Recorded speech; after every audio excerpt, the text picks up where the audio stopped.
Hello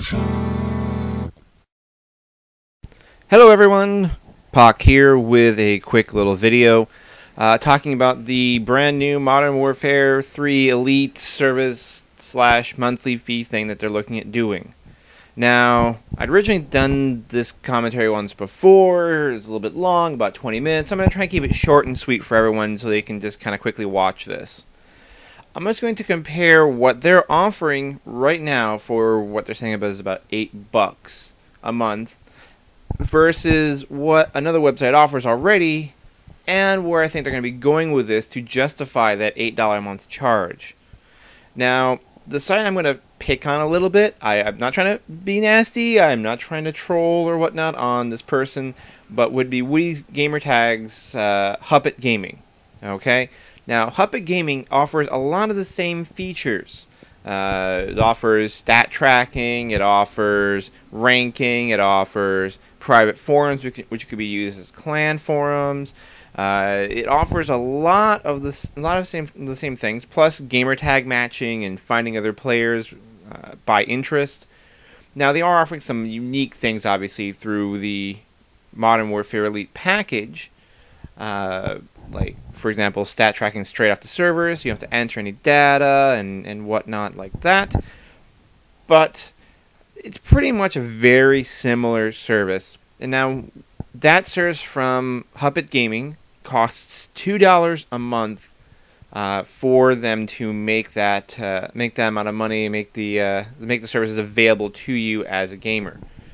Now, he has about 66,000 people who are subscribed, or not subscribed I should say, but who are registered users of his website. Now if you take that at 1% of the users subscribing, and again I don't know the numbers, I'm saying this video off as a response to Woody's video so that, you know, if he wants to correct some things he can, if he feels like he should have to correct some things he can. I don't really think he's going to, because I'm just a little YouTuber. I'm not very important in the big scheme of things, and I don't think he actually has to justify anything. This is more as a comparison because it's a very similar type of website. So let's just say 1% of the people who use that website pay the $2 a month for it. That breaks down to $1,334 a month Huppet brings in. Now that's a pretty good amount of money for a website. I don't know how much it costs them on hosting and traffic, but that's still a pretty good amount of money for a website to be making. Now, if you were to compare this to, say, them doing the same thing for Modern Warfare Elite, charging $2 a month, it would be right around $112,000 a month to run a website if you figure on 1% of the sales on their most recent title, Black Ops. And I mean, that's a first day sales. I'm sure there's even more people who own that. I'm just going on the first day sales. If the first day sales and everyone buys the service at $2 a month, they'd be making $112,000 a month to do basically the same thing that is free on Halo, that is being done for a very small amount, or a similar service for a very small amount on Huppet. So one has to ask, why are they pricing this at around $8 and talking about that $8 a month fee? Now, one thing I want to point out here is back in 2008, Activision CEO Mike Griffith basically said that he sees, quote, strong opportunities to monetize online gameplay. You know, and the fact that, you know, people putting in 5 full 24-hour days of their lives online since purchase of the game that was launched in, that was Call of Duty World at War. So they see that there's a really great advantage, to make money off of people who play this game. So how can they justify $8 a month, especially when you have the community manager saying, well, the video you saw a few days ago was everything in that video is free. Everything in that video is free. You know, you don't pay for this. They're all free. What are they going to be charging for? Well, I'm going to call it right here as to what they're going to do. Now, I've watched the gun show, and I saw him talking about customization. I think that's part of it. I think you're going to see customized camos that you could only get if you're a subscribed member, such as, like, say, a silver gun camo, or unique tags on your clan tag, or unique colors, or unique uniforms that you can actually have inside the game, so you are more distinct than the average player.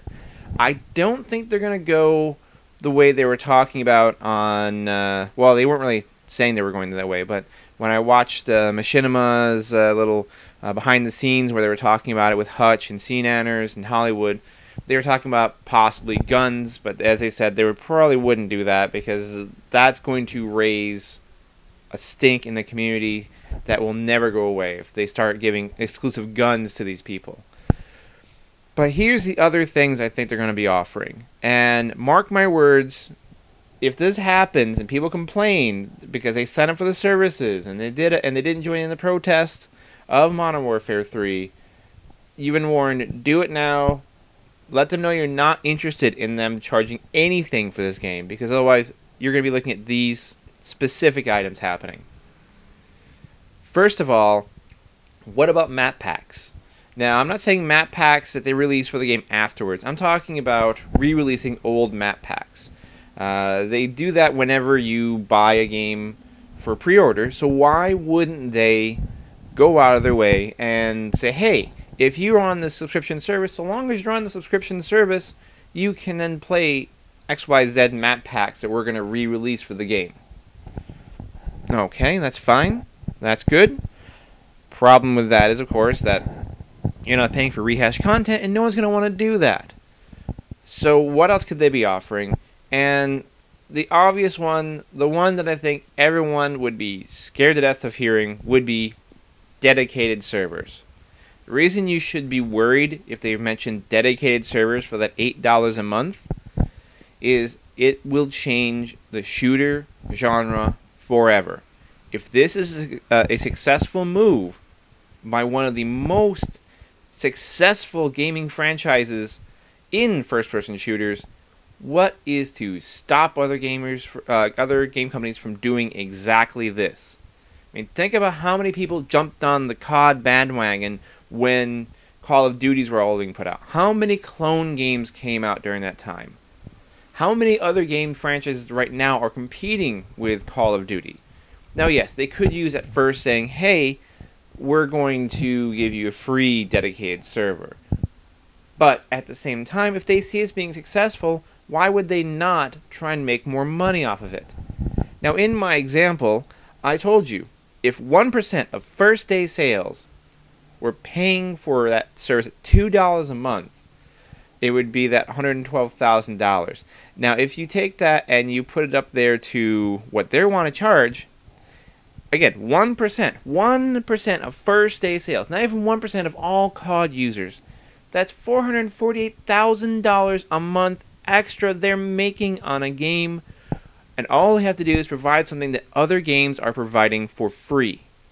Now, what company is going to turn up their nose at that kind of money if this is successful? And they can also say, well, you know, you're going to have people arguing, well, Xbox Live players will never pay for this. Never, because they already pay to play online already. As much as a ripoff as Xbox Live feels, even for me, because of the fact that you're paying to play online, you can do that for free on PC or in PSN. Take a look at the problems on PSN so far. Take a look at the amount of hacked lobbies on PC so far. There's a reason to pay sometimes for services, and I'm a little bit okay with that. But here's what I think they're going to wind up doing. The dedicated servers option is going to circumvent Xbox Live. It's going to circumvent that. It's going to be an extra option on the main menu that you can select and go straight to Activision servers, avoiding Xbox Live. And they're going to do that by the fact that Xbox Live server accounts can actually go online and play games if they are using a third-party server. Case in point, the game that I play, Final Fantasy XI. It requires only an Xbox Live subscription service, which is $0 per month. All you gotta do is sign up on the website for like a Hotmail account and put in a gamer tag. That's what they're going to do, guys. That is where this is going, and if this happens, if they are successful in doing this, even if they roll back the dedicated servers back to Black Ops, maybe even back to Modern Warfare 2, maybe even back to COD 4 to try and entice people to do this, if they are successful at basically cutting Xbox Live out of the picture, you now have the worry about their servers being hacked, similar to what PSN had happened, so people can get your credit card information from them directly. You have the problem of now you're going to pay for 2 fees if you want to still be playing other games on Xbox Live. And other shooter franchises will look at this as an example of where they can go. I mean, if you think that Halo was basically protected by Bungie. Microsoft owns Halo now. What is to stop them from saying, hey, they're doing this, let's do this too? What is to stop the makers of Battlefield from going, hey, if they're doing this, let's do that too? It's not going to be something that it's going to stop with the COD franchise. It's going to infest all of this gaming. So you have a choice right now, COD community, to stand up and say, we don't want this. Very easy to do that. 1, do not sign up for the beta. Don't sign up for it. If you've already signed up, get rid of your account. Delete it. Get rid of it. 2, hit the social media. Hit Twitter. Hit Facebook. Say that if this is what you want to see, if you want to see them let go of the subscription service fee, tell them. Say, get rid of it. We're not going to pay for it. We don't want it. You know, if you want to give us dedicated servers, give us dedicated servers, but do it for free. I mean, they're making billions of dollars on this franchise. Billions of dollars on this franchise. And they do not need an additional huge chunk of change per month in order to run dedicated servers. Other gaming companies have always done these dedicated servers for free, and they do it because they know if they tried charging players, they wouldn't get away with it. If they see that that's not the case anymore, you're going to be paying every month. And finally, this is where you can hit them where it really, really, really hurts. Now, I'm not asking you not to buy Modern Warfare 3, first of all, because that's next to impossible. You're going to buy Modern Warfare 3. There's no way I'm going to tell you, this little YouTube channel is going to say, hey, don't buy Modern Warfare 3, and you're going to listen. Not going to happen. It would be the greatest thing in the world to happen to them if they get completely kicked in the nuts over this, but it's not going to happen. What I'm asking you to do is to not pre-order the game. What I'm saying to you is to not buy the game for 30 days. You see, they put big credence. I mean, there's always these articles that say it beat the first day sales of this game, or it's one of the top selling games this month. If you basically kneecap them by saying, hey, for the first 30 days, they're going to sit there and sweat while their product sits on the shelves unsold, when all their pre-orders they normally accept aren't being taken, you know, it's going to make them aware that something happened in this process, that something went wrong in their marketing. And if we then can tell them, well, this is the reason why we're doing this right here. I know that on like the behind the scenes machinima post, Hutch very accurately said that they're not going to stop this cold just because of a little protest. They will stop it cold, however, if they start losing money, if they don't remake that money like they expect to. That's one thing that Activision does understand, is the bottom line, is the dollar. So that right there is what you can do to put an end to the Modern Warfare 3 Elite service. Show them that we still have a voice. Show them we still can actually make a difference for ourselves and our little community. And do not do it. Otherwise, expect from now on to pay for every dedicated server game that you ever want to play. So once again, my name is Pakashep, and I'll see you again here on YouTube. Take care, guys.